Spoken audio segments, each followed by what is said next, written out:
തെരഞ്ഞെടുപ്പിലെ കനത്ത തോൽവി എന്തുകൊണ്ടുണ്ടായി എന്ന് പരിശോധിച്ചു വരികയാണ് CPM. ഭരണവിരുദ്ധ വികാരമോ പിണറായി വിരുദ്ധതയോ ആശയവ്യതിയാനമോ എന്തുകൊണ്ടാണ് തോൽവി നേരിടേണ്ടി വന്നത് എന്നത് വിശദീകരിക്കേണ്ടത് CPM നേതൃത്വമാണ്. പക്ഷേ LDFനെ നയിച്ച പിണറായി വിജയൻ ഇതുവരെ അതിന് തയ്യാറായിട്ടില്ല. ഫേസ്ബുക്കിൽ പോലും ഒരു പ്രതികരണം അദ്ദേഹത്തിന്റെ ഭാഗത്തുനിന്നുണ്ടായിട്ടില്ല. ഇന്നിപ്പോൾ CPM നേതൃയോഗത്തിന് ശേഷം CPM സംസ്ഥാന സെക്രട്ടേറിയറ്റ് യോഗം ചേർന്നിരുന്നു. ആ യോഗത്തിന് പിന്നാലെ പാർട്ടി സെക്രട്ടറി MV ഗോവിന്ദൻ മാധ്യമങ്ങളെ കണ്ടു. വെറും 10 മിനിറ്റ് മാത്രമാണ് അദ്ദേഹം മാധ്യമങ്ങളോട് കാര്യങ്ങൾ വിശദീകരിച്ചത്. അതും ഒഴുക്കൻ മട്ടിലുള്ള ഒരു മറുപടി മാത്രം. അപ്രതീക്ഷിതമായ പരാജയമാണ് ഇത്തവണ നേരിടേണ്ടി വന്നത്. അത് പാർട്ടി പരിശോധിക്കും, പഠിക്കും, അതിനുശേഷം തെറ്റുതിരുത്തലുണ്ടാകും. തെറ്റുതിരുത്തി തിരിച്ചു വന്ന ചരിത്രം CPMനുണ്ട് എന്ന മറുപടി മാത്രം. കൂടുതൽ ചോദ്യങ്ങൾക്കൊന്നും അദ്ദേഹം മറുപടി പറയാൻ തയ്യാറായിട്ടില്ല. എഴുന്നേറ്റ് പോവുകയാണ് ചെയ്തത്. ഒരുപാട് ചോദ്യങ്ങളുണ്ടായിരുന്നു മാധ്യമപ്രവർത്തകർക്ക്. ഈ തോറ്റതിന്റെ കാരണങ്ങളെക്കുറിച്ചുണ്ട്. അതുപോലെ തന്നെ പിണറായി വിജയൻ പ്രതിപക്ഷ നേതാവായി എത്തുമോ എന്ന ചോദ്യമുണ്ട്. സംസ്ഥാന സെക്രട്ടറി പദവിയിൽ നിന്ന് അദ്ദേഹം ഒഴിയുമോ, ആ സ്ഥാനത്തേക്ക് M സ്വരാജ് എത്തുമോ, അങ്ങനെ പലതരത്തിലുള്ള അഭ്യൂഹങ്ങളും വാർത്തകളും ഒക്കെയുണ്ട്. പക്ഷേ ഒരു ചോദ്യത്തിനും അദ്ദേഹം മറുപടി പറയാൻ തയ്യാറായിട്ടില്ല. അതിനിടെയാണ് സമൂഹ മാധ്യമങ്ങളിൽ ഉൾപ്പെടെ CPM നേതൃത്വത്തെ ലക്ഷ്യമിട്ടുകൊണ്ട് MV ഗോവിന്ദനെയും പിണറായി വിജയനെയും ലക്ഷ്യമിട്ടുകൊണ്ടുള്ള വിമർശനങ്ങളും പോസ്റ്റുകളും ഒക്കെ ശക്തമായി കൊണ്ടിരിക്കുന്നത്. CPM നേരിടുന്നത് വലിയൊരു ആഭ്യന്തര പ്രശ്നമാണോ, ഇപ്പോഴത്തെ വിശദീകരണം തൃപ്തികരമാണോ എന്നാണ് നമ്മൾ ആദ്യം പരിശോധിക്കുന്നത്. ദാവൂദ് സർ, MV ഗോവിന്ദന്റെ പത്രസമ്മേളനം, അതിലെ ആ മറുപടി എങ്ങനെയാണ് അതിനെ വിലയിരുത്തേണ്ടത്? പത്രസമ്മേളനം എന്ന് പറയാൻ പറ്റില്ലല്ലോ. അദ്ദേഹം വന്നൊരു സ്റ്റേറ്റ്മെൻറ്റ് എഴുതിക്കൊണ്ടുവന്നാണെന്ന് തോന്നുന്നു. അത് വായിക്കുന്നു, എഴുന്നേറ്റ് പോവുകയാണ് ചെയ്യുന്നത്. മാധ്യമപ്രവർത്തകരുടെ ചോദ്യങ്ങൾക്കൊന്നും മറുപടി പറഞ്ഞിട്ടില്ല. ഒരു ചോദ്യത്തിന് പറഞ്ഞു എല്ലാം പരിശോധിക്കും എന്നുള്ളതല്ലാതെ മറ്റൊന്നും പറഞ്ഞില്ല. പിന്നെ എഴുന്നേറ്റ് പോവുകയാണ് ചെയ്യുന്നത്. അപ്പോൾ നമ്മളിതിൽ കാണേണ്ടതേ, കേരളത്തിലിപ്പം പിണറായി വിജയൻ സർക്കാരിന് വലിയ തിരിച്ചടി ഉണ്ടായി. നമുക്ക് അപ്പുറത്ത് തമിഴ്നാട്ടിൽ ഇതേക്കാൾ വലിയ തിരിച്ചടി സ്റ്റാലിൻ ഉണ്ടായിട്ടുണ്ട്. ഇതേക്കാൾ മാരകമായ തിരിച്ചടിയാണ് ഉണ്ടായത്. സ്റ്റാലിൻ തന്നെ തോറ്റു കൊളത്തൂർ സീറ്റിൽ. ഇന്നലെ കൊളത്തൂർ എന്താ സംഭവിച്ചെന്നറിയോ? ഇദ്ദേഹം അനുയായികളോടൊപ്പം വാഹനത്തിൽ കയറി റോഡ് ഷോ നടത്തുക ചെയ്തത്. ആര്? തോറ്റ സ്ഥാനാർത്ഥി സ്റ്റാലിൻ. ജനങ്ങൾക്ക് വോട്ട് ചെയ്ത ആളുകൾക്ക് നന്ദി പറയുന്നു. പിന്നെ കരഞ്ഞുകൊണ്ടാണ് അദ്ദേഹത്തെ അനുയായികൾ സ്വീകരിക്കുന്നതിൽ ആശീർവദിക്കുന്നത്. അദ്ദേഹത്തിൻ്റെ കൂടെയുള്ള അവിടുത്തെ ദേവസ്വം മിനിസ്റ്ററുണ്ട്. ദേവസ്വം മിനിസ്റ്റർ വളരെ വിസിബിളായിട്ട് കരയുന്നത് നമുക്ക് കാണാൻ പറ്റും. പക്ഷേ എന്നെ നിങ്ങൾ തോൽപ്പിച്ചു, അല്ല ഞാൻ തോറ്റു എന്നുള്ളതുകൊണ്ട് ഞാൻ വീട്ടിലിരിക്കുകയാണ്, ആളുകളോട് മിണ്ടുന്നില്ല എന്നുള്ള നിലക്കല്ല. അദ്ദേഹം നേരെ റോട്ടിലേക്ക് വരികയാണ് ചെയ്യുന്നത്, തെരുവിലേക്ക് വരികയാണ് ചെയ്യുന്നത്, ജനങ്ങളെ കാണുകയാണ് ചെയ്യുന്നത്, ജനങ്ങളെ കേൾക്കുകയാണ് ചെയ്യുന്നത്. പക്ഷേ ഇവിടെ നോക്കൂ, ഇതിന് നേതൃത്വം കൊടുത്ത ക്യാപ്റ്റൻ എന്ന് അവർ തന്നെ വിളിക്കുന്ന മനുഷ്യന് ഒരു അക്ഷരം മിണ്ടിയിട്ടില്ല.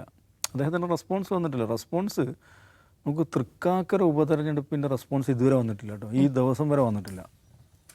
അത് തോൽക്കുമ്പം മൗനം അവലംബിക്കുകയും വിജയിക്കുമ്പോൾ മാത്രം സംസാരിക്കുകയും ചെയ്യുക എന്ന് പറഞ്ഞാൽ that's not a good leadership. അത് ശരിയല്ല. ജനങ്ങളോട് ഇത്രയും കാലം ഈ സംസ്ഥാനം നേതൃത്വം കൊടുത്ത ആളാണ്, മുഖ്യമന്ത്രിയായിരുന്ന ആളാണ്, ജനങ്ങളോട് സംസാരിക്കാൻ ബാധ്യതപ്പെട്ട ആളാണ്. അപ്പോൾ തോൽക്കുമ്പോൾ മിണ്ടാതിരിക്കും. ഒരു ഫേസ്ബുക്ക് പോസ്റ്റ് പോലും ഇട്ടിട്ടില്ല, ഒന്നും ചെയ്തിട്ടില്ല. അപ്പോൾ അതുകൊണ്ട് സംസാരിക്കുക എന്നുള്ളത് മുഖ്യമന്ത്രിയാണെങ്കിലും MV ഗോവിന്ദൻ പാർട്ടി സെക്രട്ടറി ആണെങ്കിലും ജനങ്ങളോട് സംസാരിക്കുക, റെസ്പോണ്ട് ചെയ്യുക എന്നുള്ളത് വളരെ പ്രധാനമാണ്. പക്ഷെ അതിൽ MV ഗോവിന്ദൻ ഇന്നലെ മിനിയാന്നോ റിസൾട്ട് വന്ന വന്നെന്ന് മാധ്യമങ്ങളെ കണ്ടിരുന്നു. വളരെ ബ്രീഫായിട്ട് കണ്ടിരുന്നു. അത് വളരെ പോസിറ്റീവായിരുന്നു. കാരണം ചരിത്രത്തിൽ ആദ്യമായിട്ട് MV ഗോവിന്ദൻ ഞങ്ങൾ തോറ്റിരിക്കുന്നു എന്ന് സമ്മതിച്ചു. കനത്ത തോൽവി എന്ന വാക്കാണ് അദ്ദേഹം ഉപയോഗിച്ചത്. ഒരിക്കലും അത് സമ്മതിക്കാറില്ല. ഞാൻ മുമ്പ് പറഞ്ഞവരെ CPMനെ സംബന്ധിച്ചത് അവരെ തോൽപ്പിക്കുക എന്നുള്ളതല്ല, തോറ്റിരിക്കുന്നു എന്ന് ബോധ്യപ്പെടുത്തുക എന്നതാണ് ഏറ്റവും പ്രയാസകരമായിട്ടുള്ള കാര്യം. പക്ഷെ അദ്ദേഹം കനത്ത തോൽവി സംഭവിച്ചു എന്ന് സമ്മതിച്ചു, പരിശോധിക്കും എന്നൊന്ന് പറഞ്ഞു. അപ്പോൾ ഇന്നും അത് തന്നെയാണ് പറഞ്ഞത്. പക്ഷെ ഇന്ന് വേറെ കുറച്ച് കണക്കുകളൊക്കെ കൊണ്ടുവന്നിട്ടുണ്ട്. ഏതൊക്കെയോ പഴയ ലോക്സഭാ തെരഞ്ഞെടുപ്പുകളിൽ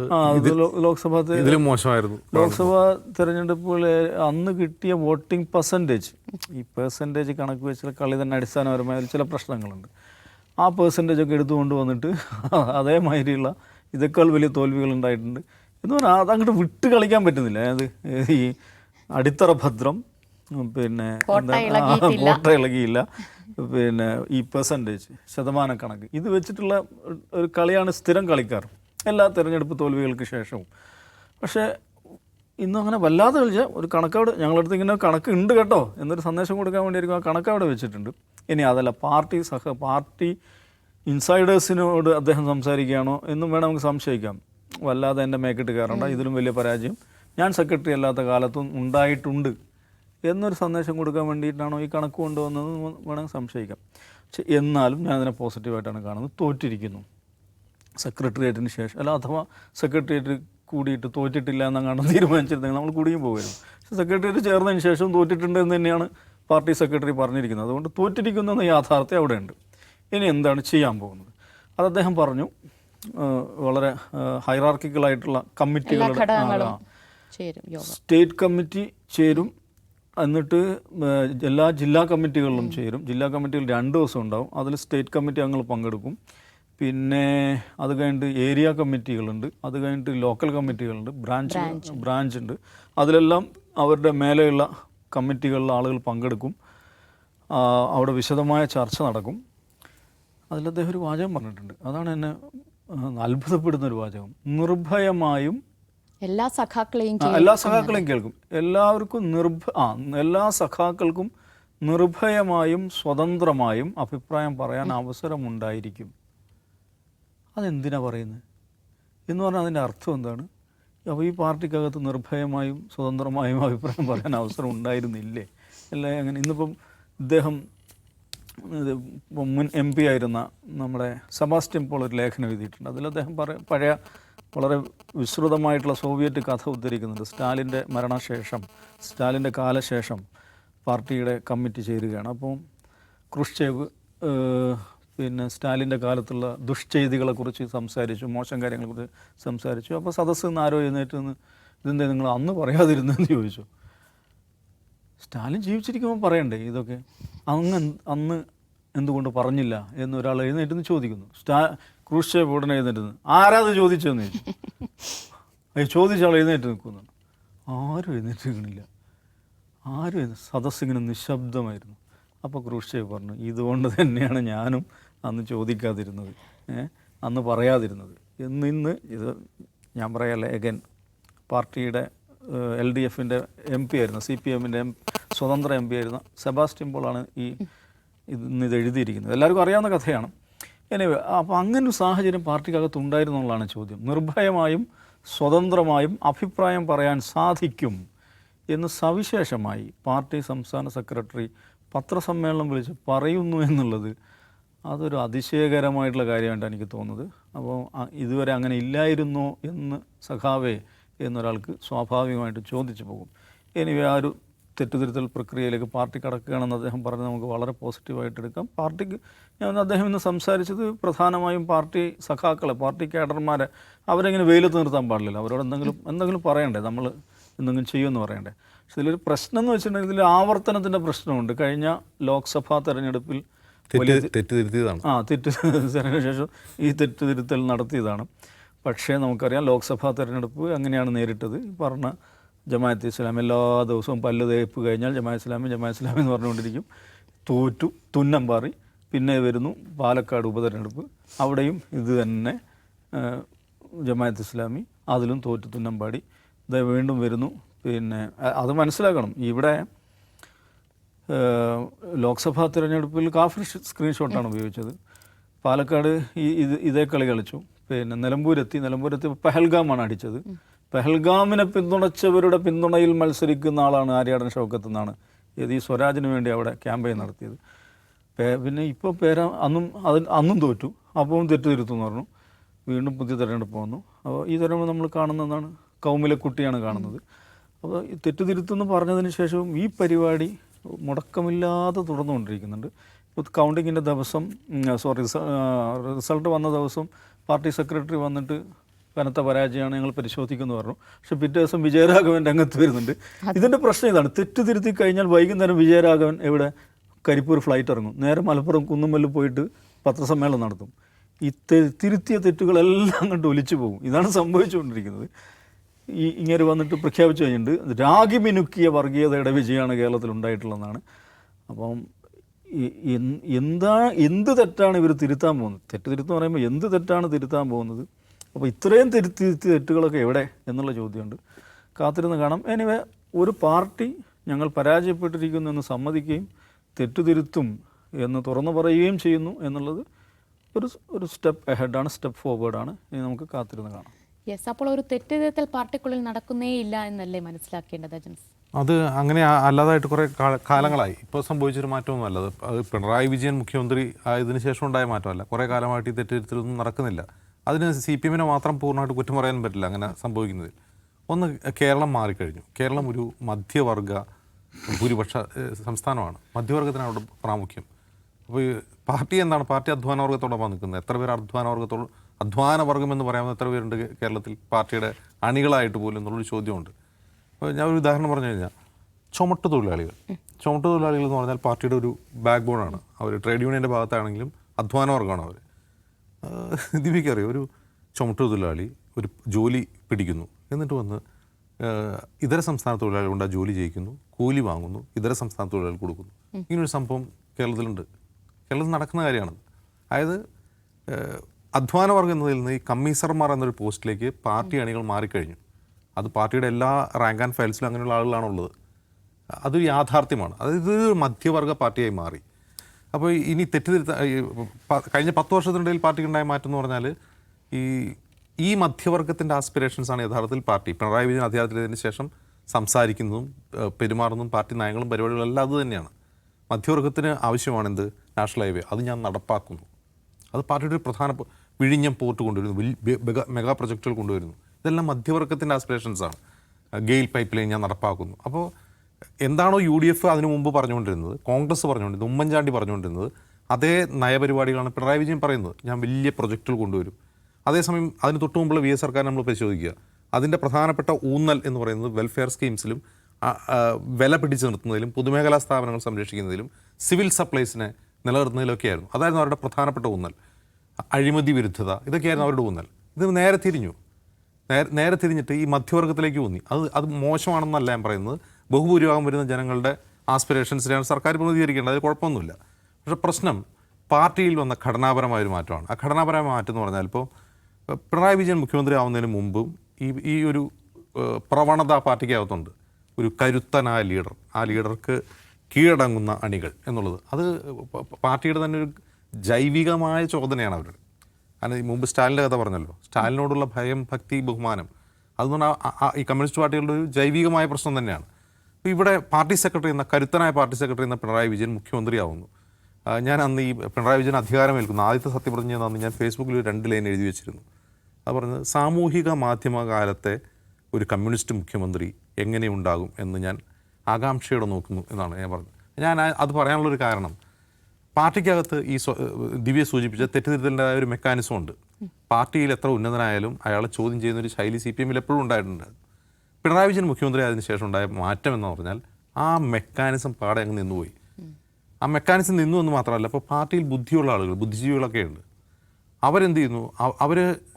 ഒരുതരം ഗുണഭോക്തൃ ബുദ്ധിജീവികളായി മാറുന്നു. അവർക്ക് എന്തെങ്കിലും ബെനിഫിറ്റ് കിട്ടുമോ എന്ന് നോക്കുന്ന മാത്രം ബുദ്ധിജീവികൾ. അങ്ങനെ ബെനിഫിറ്റ് കിട്ടുമെന്ന് നോക്കുമ്പോൾ ഭരിക്കുന്ന ആളെ പുകഴ്ത്തുക എന്നുള്ളതാണ് അവരുടെ പ്രധാന പണി. അപ്പോൾ ഉൾപാർട്ടി വിമർശനം എന്ന് പറയുന്ന പരിപാടി പൂർണ്ണമായും ഇല്ലാതായി മാറി.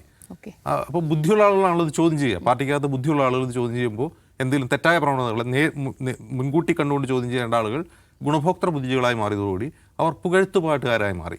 അത് സോഷ്യൽ മീഡിയയിൽ മാത്രമല്ല, പാർട്ടിക്കകത്തും അങ്ങനെ തന്നെയാണ്. അല്ലെങ്കിൽ കുറേ അധികം ആളുകൾ പാർട്ടിക്കകത്ത് മൗനികളായി.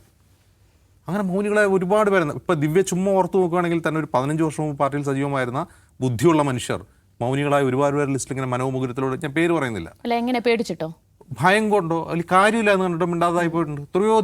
എത്രയധികം ആളുകൾ മിണ്ടാതായിട്ടുണ്ട്. അവരെ പിന്നെ നമ്മൾ ഓർക്കുന്നു പോലില്ലാത്ത വിധം മൗനികളായി പോയിട്ടുണ്ട്. സൈബർ അറ്റാക്ക് മാത്രം ആലോചിച്ച് നോക്കിയാൽ യെസ്. അതിനുശേഷം ഈ പറയുന്ന ഗുണഭോക്തൃ ബുദ്ധിജീവികൾ ഈ സ്തുതിപാഠകരായി മാറുന്നു സാമൂഹിക മാധ്യമങ്ങളിൽ. മറ്റൊന്ന്, അതൊരു പുതിയ പ്രതിഭാസമാണ്, 2016 പ്രതിഭാസമാണ്. പാർട്ടിയെ വിമർശിക്കുന്ന ഔട്ട്സൈഡേഴ്സിനെ, ക്രിട്ടിക്കൽ ഇൻസൈഡേഴ്സിനെ പോലും സംഘം ചേർന്ന് ആക്രമിക്കുക. അപ്പോൾ ഈ സൈബർ ആക്രമണത്തെ പോലും സുബൈർ ആക്രമണം എന്നൊക്കെ പറഞ്ഞ് പരിഹസിക്കും. ഇതല്ല പ്രശ്നം. എന്താണെന്ന് വെച്ചാൽ ഈ സൈബർ ആക്രമണം അത് പാർട്ടിയുടെ തന്നെ പരിപാടിയാണ്. അത് പാർട്ടി പരിപാടിയാണ്. അവർക്ക് ബേസ് ക്യാമ്പുകളുണ്ട്. ആ ബേസ് ക്യാമ്പിൽ ആരെയാണ് ആക്രമിക്കേണ്ടത് എന്ന് ഇട്ടുകൊടുക്കുക, അവിടെ വട്ടം കൂടി തീരുമാനിക്കുക, പ്ലാൻ ചെയ്യുക, എന്നിട്ട് കടന്നലുകളെ പോലെ വന്ന് ആക്രമിക്കുക. അതായത് ഈ ക്രിട്ടിക്കൽ ഇൻസൈഡേഴ്സ് ആയിക്കോട്ടെ, ഈ പുറത്തു നിന്നുള്ള വിമർശകരായിക്കോട്ടെ, ഇവർ വിമർശിക്കുന്നത് പാർട്ടിയല്ല, ഒരു സർക്കാരിനെയാണ്. ചിലപ്പോൾ അവർ കൂടി വോട്ട് ചെയ്ത് വന്നൊരു സർക്കാരാണ്. സർക്കാരിനെ വിമർശിക്കുന്നവരെ ആക്രമിക്കുക. പാർട്ടിയൊക്കെ രണ്ടാമതാണ്. ഒന്നാമത്തെ മെയിൻ പ്രയോറിറ്റി എന്ന് പറഞ്ഞാൽ സർക്കാരിനെ വിമർശിക്കുന്ന ആളുകളെ കൂട്ടം കൂടി ഒന്ന് തെറി വിളിക്കുക, ആക്രമിക്കുക എന്നുള്ളതായി, വ്യക്തിയാധിക്ഷേപം നടത്തുക എന്നുള്ള രീതിയിലേക്ക് പാർട്ടി മാറി. ഈ 10 വർഷം ആ പാർട്ടിയിൽ ഉണ്ടായിട്ടുള്ള വലിയ മാറ്റം അതാണ്. കാരണം ദാവൂദ് സാഹിബ് സോയിറ്റോണിലെ കഥ പറഞ്ഞല്ലോ, അത് റിയലാണ്. ഇപ്പോൾ കഴിഞ്ഞ പാർട്ടി സമ്മേളനം മധുരയിൽ നടന്ന പാർട്ടി കോൺഗ്രസ് ഉണ്ടല്ലോ, അപ്പോൾ അതോടനുബന്ധിച്ച് നടന്ന പാർട്ടി സമ്മേളനത്തിൽ ഒരുപാട് സഖാക്കൾ വ്യക്തിപരമായിട്ട് പറഞ്ഞത് ഇക്കുറിയെങ്കിലും എന്താണ് പാർട്ടി ബ്രാഞ്ച് സമ്മേളനത്തിലെങ്കിലും പറഞ്ഞു തുടങ്ങണം, ആഭ്യന്തര വകുപ്പിലെ പ്രശ്നങ്ങൾ പറഞ്ഞു തുടങ്ങണം. ആഭ്യന്തര വകുപ്പ് വലിയ പ്രശ്നമാണ്.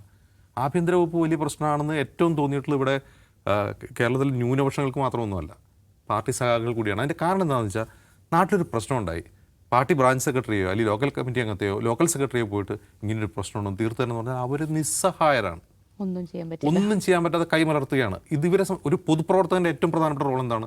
നാട്ടിലെ ക്രമസമാധാന പ്രശ്നങ്ങളിൽ ഇടപെടാൻ കഴിയണം, പോലീസ് അട്രോസിറ്റീസിനെതിരെ ഇടപെടാൻ കഴിയണം, പോലീസ് കാണിക്കുന്ന അനീതിക്കെതിരെ പോയിട്ട് എന്താണോ ഇതെന്ന് ചോദിക്കാൻ കഴിയണം. അത് ചോദിക്കാൻ പറ്റാത്ത 10 വർഷമാണ് കടന്നുപോയത്. പിന്നെ അവിടെ ഒരു ബ്രാഞ്ച് സെക്രട്ടറിയുടെ ലോക്കൽ സെക്രട്ടറി റോൾ എന്താണ്? അയാൾ എന്താ പിന്നെ അവിടെ ചെയ്യുക? നാട്ടിൽ ഒരു കാര്യത്തിലും ഇടപെടാൻ കഴിയാത്ത, ഒരു കാര്യത്തിലും ഒരു മധ്യസ്ഥത പോലും വഹിക്കാൻ പറ്റാത്ത അവസ്ഥയിലേക്ക് പാർട്ടി ലോക്കൽ സെക്രട്ടറിമാരും മാറി. പിന്നെ ഇവരെന്താ ചെയ്തുകൊണ്ടിരിക്കുന്നത്? ഇവർക്ക് ഒന്നും ചെയ്യാൻ കഴിയില്ല. പിന്നെ ചെയ്യുന്നത് ഒരുതരം ബ്രോക്കർ പണിയായി മാറി, ഒരുതരം അധികാര ദല്ലാൾ പണിയായി മാറി. ഇപ്പോൾ മണ്ണടിക്കുന്നതിന് പണം വാങ്ങുക, അല്ലെങ്കിൽ അത് കുന്നിടിക്കുന്നതിന് പണം വാങ്ങുക, വയൽ നിർത്തുന്നതിന് പണം വാങ്ങുക, ഇങ്ങനെയുള്ള പരിപാടിയിലേക്ക് അത് മാറി, ദുഷിച്ചു പോയി. അപ്പോൾ അകത്ത് ഉള്ളിൽ ഇത്തരം വിമർശനങ്ങൾക്കുള്ള സാധ്യതയില്ലാതായി. അതേസമയം ഈ പറയുന്ന അധികാരത്തോട് ഒട്ടി നിൽക്കുന്ന ആ പ്രക്രിയ, 10 വർഷം നീണ്ടുന്ന പ്രക്രിയ ഇവരെ അഴിമതിക്കാരായി മാറ്റി. മറ്റൊന്ന്, ഇതിൽ അമർഷം പൂണ്ടിരുന്ന ഒരുപാട് പേർ മൗനികളായിപ്പോയി. ഇപ്പോഴും ഇന്നിപ്പോൾ സെക്രട്ടേറിയറ്റ് കഴിഞ്ഞു, ഗോവിന്ദ മാഷ് വന്നിട്ട് പറയുകയാണ്, തെറ്റ് പറ്റിയിട്ടുണ്ടെങ്കിൽ താഴെ ഘടകങ്ങളിൽ അവർ പറയണത് കേൾക്കണം, അവർക്ക് നിർഭയമായി സംസാരിക്കാൻ അവസരമുണ്ടാവും. അതിനർത്ഥം എന്താണ്? അതിലെല്ലാം ഉണ്ട്. ഈ കഴിഞ്ഞ നാളുകളിലൊന്നും ഒരു മനുഷ്യനും നിർഭയമായി ഈ തെറ്റുകൾ ചൂണ്ടിക്കാട്ടിയില്ല എന്നാണ് അതിൻ്റെ അർത്ഥം. തെറ്റ് തിരുത്തും, പാർട്ടി സമ്മേളനങ്ങളിൽ കേൾക്കും എന്ന് പറഞ്ഞാൽ അതൊന്നും നടന്നിട്ടേ ഇല്ല എന്നാണ് അതിൻ്റെ അർത്ഥം. അപ്പോൾ ഇപ്പോഴും ഈ തോൽവിക്ക് ഉത്തരവാദി ആരാണെന്ന്, അല്ലെങ്കിൽ ഈ തോൽവിക്ക് കാരണം എന്താണെന്നുള്ള ചോദ്യത്തിന് ഈ കേരളത്തിലെ ജനങ്ങൾക്ക് ക്ലാരിറ്റി ഉണ്ട്. എന്തിന് ഞങ്ങൾ തോൽപ്പിച്ചു എന്നുള്ളത് ജനങ്ങൾക്ക് ക്ലാരിറ്റി ഉണ്ട്. ആ മനുഷ്യനെ നോക്കി നിങ്ങളാണ് കാരണമെന്ന് പോലും ഫേസ്ബുക്കിൽ പോലും ഒരാൾ പറയുന്നില്ല. പിണറായിക്കെതിരെ പറയുന്നതൊക്കെ പാർട്ടിക്ക് പുറത്തുള്ള പാർട്ടി ശത്രുക്കളാണ്, പാർട്ടിയുടെ പ്രധാനപ്പെട്ട ആളുകൾ. നമുക്കറിയാലോ സൈബർ ഇടത്തിൽ ആരൊക്കെയാണ് അതിനുവേണ്ടി പേനയൊന്നുന്നതെന്ന്. ഒരാൾ മിണ്ടിയിട്ടില്ല ഇതുവരെ. പിണറായി എന്ന പേര് പറയുന്നില്ല, അത് പറയാൻ ഭയമാണ്. പല രീതിയിൽ വിശകലനങ്ങളൊക്കെ വരുന്നുണ്ട്, എങ്ങും തൊടാതെ വിശകലനം വരുന്നുണ്ട്. പിണറായി വിജയൻ ഒറ്റ ഭരണാധികാരിയാണ് ഈ ദുരന്തത്തിന് കാരണമെന്ന് ഒരാളും പറയുന്നില്ല, എപ്പോഴും പറയുന്നില്ല. കാരണം ഇനിയും പ്രശ്നമാണ്. അധികാരത്തിലില്ല എന്നുള്ളൂ. പാർട്ടിയുടെ തലപ്പത്ത് ഇപ്പോഴും ആരാണ്? പിണറായി വിജയനാണ്. ഇന്ന് ഗോവിന്ദ മാസ്റ്റർക്കൊന്നും പറയാൻ പറ്റുന്നില്ല, എന്താണ് കാരണം എന്ന് പറയാൻ പറ്റുന്നില്ല. തെരഞ്ഞെടുപ്പ് മുദ്രാവാക്യം മുതൽ പിണറായിയുടെ ഫ്ലെക്സ് ബോർഡുകൾ മുതൽ ഈ പിണറായി തെരഞ്ഞെടുപ്പ് കാലത്ത് പോലും വീട്ടിൽ പോയി ചോദിക്കുക. ഒരു ഇലക്ഷൻ ടൈമിൽ ഒരു പാർട്ടിയെ മുന്നണിയെ നയിക്കുന്ന ഒരു മുഖ്യമന്ത്രി ഒരാൾ ഒരു ചോദ്യം ചോദിക്കുമ്പോൾ വീട്ടിൽ പോയി ചോദിക്കുക കേട്ടോ എന്ന് പറയുന്ന ഒരു മുഖ്യമന്ത്രി ഉണ്ടെങ്കിൽ അയാളാണ് ഈ തെരഞ്ഞെടുപ്പ് തോൽവിക്ക് കാരണം എന്ന് ഏത് കൊച്ചുകുട്ടിക്കും മനസ്സിലാവും. പക്ഷെ ഇത് മനസ്സിലാവാഞ്ഞിട്ടില്ല, ഇത് ചോദിക്കാൻ ഭയമാണ്. ഇനി തെറ്റ് തിരുത്തുമെന്ന് ഗോവിന്ദ മാഷ് പറയണ്ടല്ലോ, അത് എളുപ്പത്തിൽ തിരുത്താൻ തെറ്റല്ല. കാരണം ഒരു സംവിധാനം മൊത്തം ഭയത്തിന് കീഴിലാണ്. ഇപ്പോൾ മോദിയുടെ കീഴിൽ ഇന്ത്യ എന്തായി എന്ന് മാറി എന്ന് പറഞ്ഞതുപോലെ പിണറായി വിജയൻ്റെ കീഴിൽ ആ പാർട്ടി ഭയത്തിന് കീഴിൽ ചോദിക്കാൻ പറ്റില്ല. ഇതാണ് ഏറ്റവും പ്രധാനപ്പെട്ട കാര്യം. ഇനി ആ പാർട്ടി നേരിടുന്ന ഒരു ഗുരുതരമായ വേറൊരു പ്രശ്നം കൂടിയുണ്ട്. അത് പുതിയ കാലത്തെ രാഷ്ട്രീയത്തെ വായിച്ചെടുക്കുന്നതിൽ ആ പാർട്ടിക്കുള്ള ശേഷിയില്ലായ്മയാണ്. അതായത് CPM പാർട്ടി ബുദ്ധിജീവികൾക്ക് പോലും ഇപ്പോഴും പോസ്റ്റ് മോഡേണിസ്റ്റുകൾ എന്ന് പറഞ്ഞ ശത്രുക്കളാണ്. പോസ്റ്റ് മോഡേണിസം കഴിഞ്ഞ് മെറ്റാ മോഡേണിസത്തിലേക്ക് ലോകം പോയി കഴിഞ്ഞു. ആളുകൾ മെറ്റാ മോഡേൺ ലോകത്താണ് ജീവിക്കുന്നത്. അവിടെ എന്താണ് ആളുകൾ ചിന്തിക്കുന്നതെന്ന് പോലും മനസ്സിലാക്കാത്ത പറ്റുന്ന ഒരു സെൻസിറ്റിവിറ്റി ഉണ്ടല്ലോ, അതുപോലും നഷ്ടപ്പെട്ടു. അത്തരം സെൻസിറ്റിവിറ്റി ഉണ്ട് എന്ന് പാർട്ടി സഹാക്കൾ അവകാശപ്പെടുന്ന ആളാണ് M. സ്വരാജ്. അദ്ദേഹം ധാരാളമായി പരന്ന വായനയുള്ള ആളാണ്. അദ്ദേഹത്തിന് പുതിയ രാഷ്ട്രീയങ്ങളെ, പുതിയ ചലനങ്ങളെ മനസ്സിലാക്കാൻ കഴിയും. അദ്ദേഹം ഈ തെരഞ്ഞെടുപ്പ് ഫലത്തെക്കുറിച്ച് എന്താണ് ഫേസ്ബുക്കിൽ എഴുതിയത്? വോട്ട് ചെയ്ത വോട്ടർമാർക്ക് അരാഷ്ട്രീയമായ വോട്ടിംഗാണ്, ഉദാസീനവും. അതായത് ഇത്രയൊക്കെ 10 വർഷം ചെയ്തു തന്ന സർക്കാരിനോട് എന്നാൽ 10 വർഷം അവർ ഭരിച്ചില്ല, ഇനി 5 വർഷം അവർ ഭരിക്കട്ടെ എന്ന രീതിയിലാണ് വോട്ടർമാർ വോട്ട് ചെയ്തതെന്നാണ് അദ്ദേഹം വായിച്ചെടുക്കുന്നത്. അതായത് ആ പാർട്ടിയിൽ ബുദ്ധിയുണ്ടെന്ന് മറ്റുള്ളവർ കരുതുന്ന, പുറത്തുള്ളവർ കരുതുന്ന ഒരാളുടെ തെരഞ്ഞെടുപ്പ് വിശകലനമാണത്.